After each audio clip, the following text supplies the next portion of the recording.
Hallo meine lieben Gamer, willkommen zu einem ganz besonderen Gameplay-Video heute aus Gran Turismo 3 auf der PlayStation 2.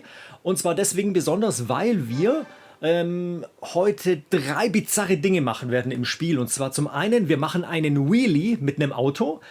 Wir werden eine Strecke verlassen, also die Streckenbegrenzung. Und nicht zuletzt werden wir 2 Milliarden km/h fahren. So, wie machen wir das? Wir brauchen erstmal ein ganz schnelles Auto. Da gibt es mehrere Autos, mit denen das funktioniert. Dieser Bug, es ist natürlich ein Bug, das Ganze ist ein Glitch, das ist natürlich nie vom Spiel so vorgesehen, aber unter bestimmten Voraussetzungen kann man sich das Ganze eben so zurechtbiegen. Mit dem GT1 Race Car von Toyota geht das beispielsweise oder auch mit dem Suzuki Escudo Pikes Peak Version. Das ist auch so ein absolutes Monster in der Gran Turismo Historie. Mit dem versuche ich das Ganze mal. Den habe ich schon gekauft, den muss ich jetzt nicht nochmal kaufen. Wenn man den hat, muss man den noch tunen und zwar mit einem Turbolader Stufe 4. Das gibt es eben hier bei Turbo. Habe ich aber schon gemacht, brauchen wir jetzt nicht. Ich muss den aber erst mal anwählen, in meiner Garage fällt mir gerade auf. So, wenn ihr den habt und hochgetunt habt, dann, hier ist er, dann hat das Teil 1816 PS, ja, wahnwitzig, 1816 PS, Allradantrieb und er hat 2 Motoren tatsächlich. So, das Gerät brauchen wir und damit können wir erstmal kurz vielleicht eine Testfahrt machen. Ja, wir machen erstmal eine Testfahrt und zwar einfach mal auf dem Testkurs. Vor der Testfahrt gehen wir noch in die Einstellungen rein, denn wir müssen einiges am Setup ändern, damit wir den Wagen entsprechend schnell machen können. Ich habe das schon mal vorbereitet. Ja. Federrate ganz niedrig, also ganz nach links schieben, Front und Heck. Fahrzeughöhe am niedrigsten 75 mm, ganz tief legen das Teil. Stoßdämpfer, Zug und Druck lassen wir auf 7. Die Stabilisatoren machen wir auf Maximum, auf Level 7. Dann geht es weiter bei Bremskraft, ist egal. Genau, beim Getriebe, das ist auch noch sehr wichtig. Getriebe, wir machen das Differential, Anfangsdrehmoment, Beschleunigung und Bremsen machen wir jeweils auf 5. Alles auf 5. Und das Getriebe, das ist auch noch wichtig. Getriebe machen wir Level 48, also das weiteste, was es geht. Und als letzte Stufe, also hier machen wir den Wert 2700. Damit kommen wir nämlich ganz gut hin. Und als letztes machen wir noch den Abtrieb. Abtrieb, ganz wichtig. Front, fast auf ganz linke Einstellung, fast den niedrigsten Abtrieb, den es gibt. Und Heck, den Maximalabtrieb, den man machen kann. Eben ganz auf rechts. So. Stabilitätsregelung und Traktionskontrolle einfach auf 0. Zentraldifferenzial habe ich jetzt noch auf 10%. Ich weiß gar nicht, ob das was bringt oder nicht, aber lassen wir mal so. So, und jetzt haben wir ein Auto, das unglaublich schlecht fährt. Das ist wirklich ganz, ganz furchtbar. Ich kann mal hier starten. Die Reifen quietschen fast durchgehend, selbst wenn man über 200 fährt. Es ist echt, er lenkt wie ein LKW. Aber das Interessante ist, wenn wir jetzt eine bestimmte Geschwindigkeit erreichen, hört auch das Gequietsche auf.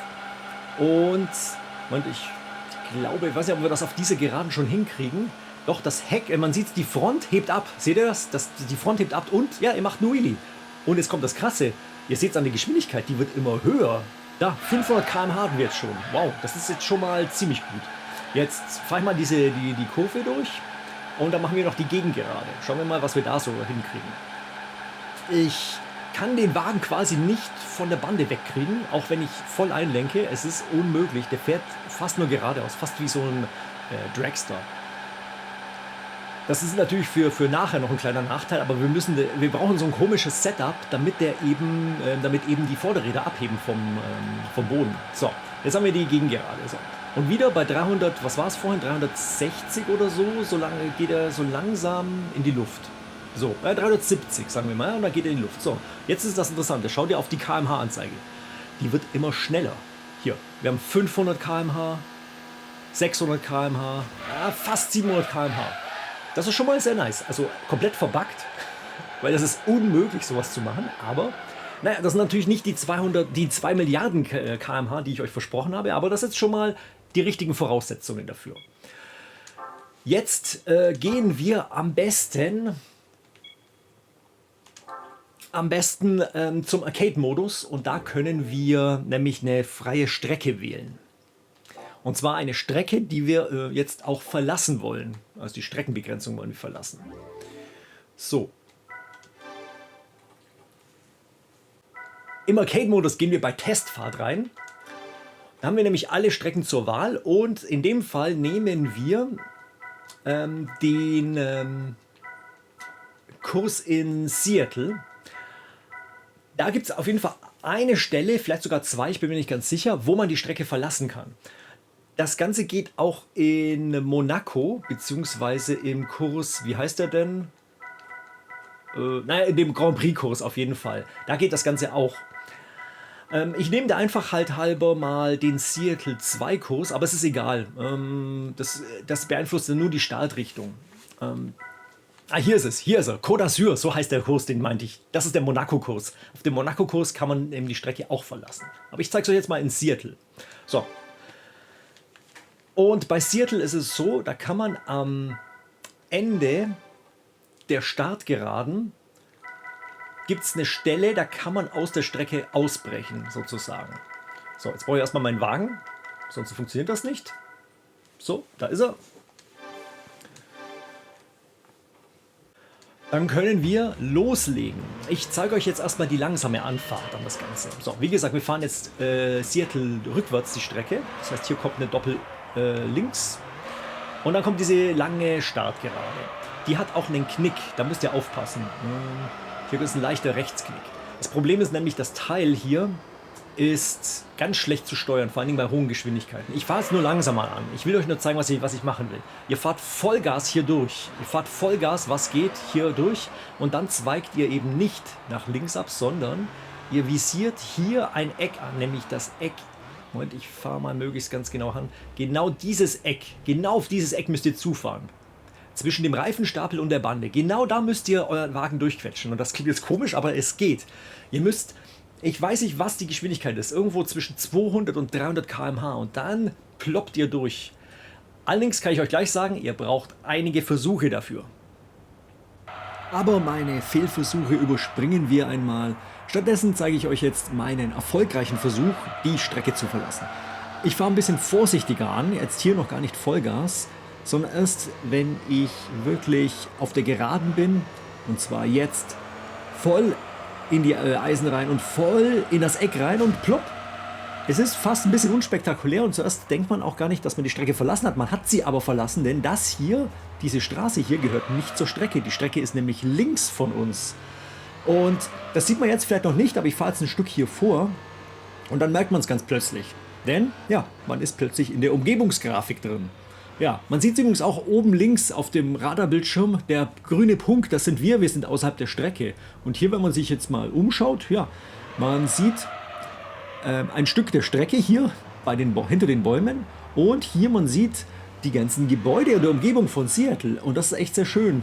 Und das Schöne dran, es hat keine Kollisionsabfrage hier draußen. Man kann durch alles durchfahren, durch das man will. Man kann sogar in dieses Stadion reinfahren. Hier ist nochmal die Strecke.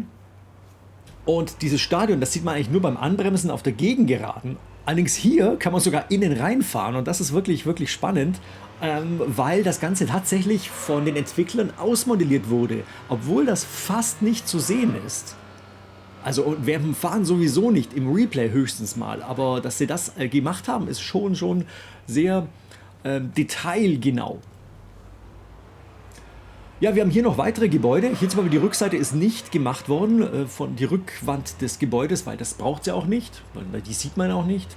Hier haben wir jetzt, sind wir wieder an der Strecke direkt dran und ich fahre jetzt einmal um die Strecke herum und dann gucken wir mal, denn das passiert jetzt gleich noch was Interessantes. Neben all den Bäumen. Man versinkt hier in der Strecke. Man ist jetzt unter der Strecke, die sich über uns hier hebt. Man sieht es auch ein bisschen auf der linken Seite die normale Streckenführung.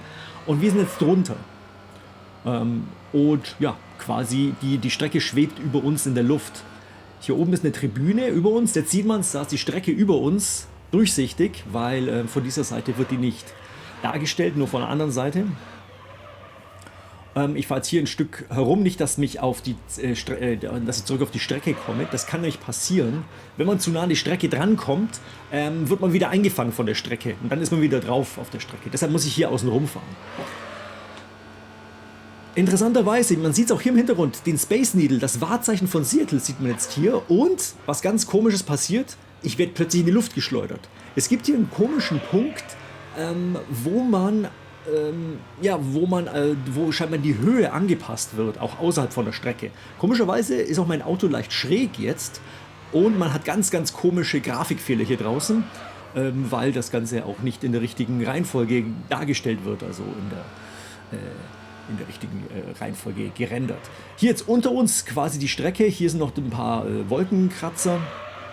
Ganz hinten der Space Needle, den man fast nicht sieht von der Strecke. Jetzt falle ich beispielsweise wieder runter, ein Stück weiter runter auf der Strecke. Und ja, jetzt kommen wir hier wieder raus, quasi zur letzten Kurve vor Startziel. Das ist dann da, also da vorne. Also hier kann man noch rumfahren. Und hier ist auch ganz links sieht man noch die Tribüne und hier falle ich wieder auf den Boden der Tatsachen zurück. Nicht wirklich, aber naja.